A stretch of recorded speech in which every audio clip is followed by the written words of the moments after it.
Amy.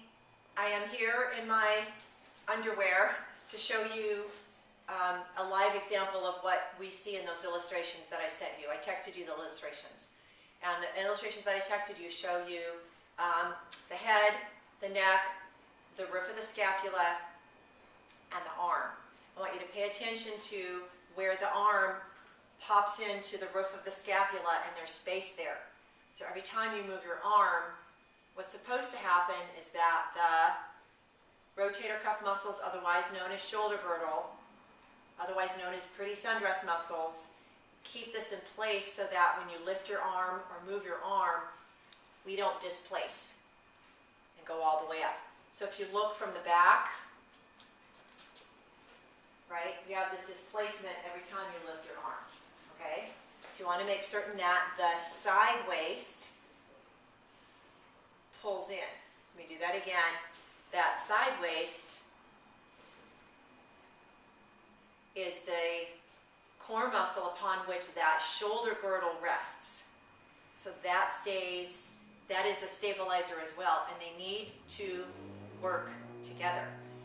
The exercises that they gave you make no sense to me, because if you already knew how to work your rotator cuff, you wouldn't be in, having problems. And the rotator cuff muscles themselves aren't the issue. The issue is that you need to be able to use the side waist. What I gave you was a lift and lowering exercise to locate this side waist. That needs to also hook into the abdominals, okay? So as a perfunctory foundational understanding, you need to understand that scap area. What I want you to do is, if you can see the shoulder blades,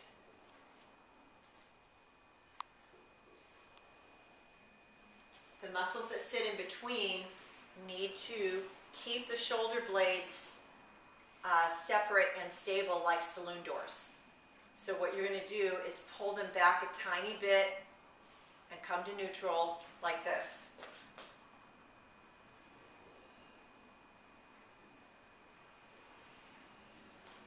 And then you're going to separate them like this.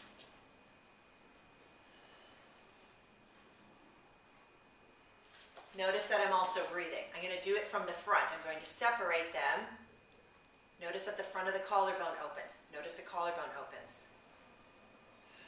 And then I'm going to open them so the scap opens. Notice that when I breathe,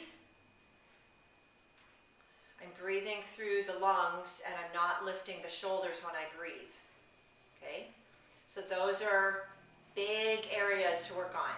Those are big areas and movement repatterning changes. The next area, so we're covering a lot of things really quickly. The movement of the scap, stabilizing it, breath. The next area is that side waist known as the serratus, which is that, you see the one where it's to the side and then to the back here. So what I want you to do is pull your elbow in to the side of your lower back. And notice the arm is way down here.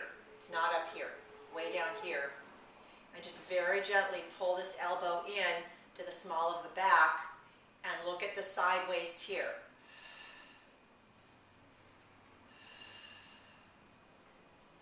That is functional because whatever you hold in your hand, you want to hold here and not here. Here.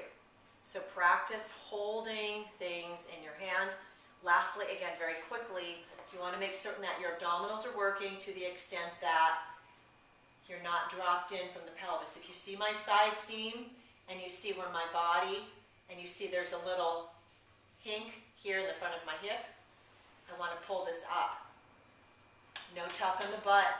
I'm using my abdominals to pull in. I'm going to use another video to show that to you, but we are functional standing and lifting. So that when you're standing, this isn't going back and this is going forward. We haven't addressed forward head. You mentioned you have a forward head. So you want to make certain that this is pulled back. So you line up your ear, shoulder, rib cage, hip, and heel. A lot of things very quickly. Placement of the scap,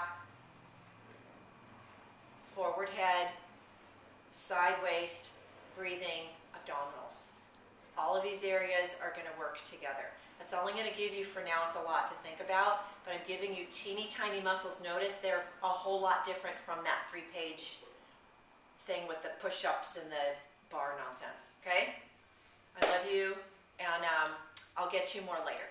Thanks. And thank you to Alejandra for filming this.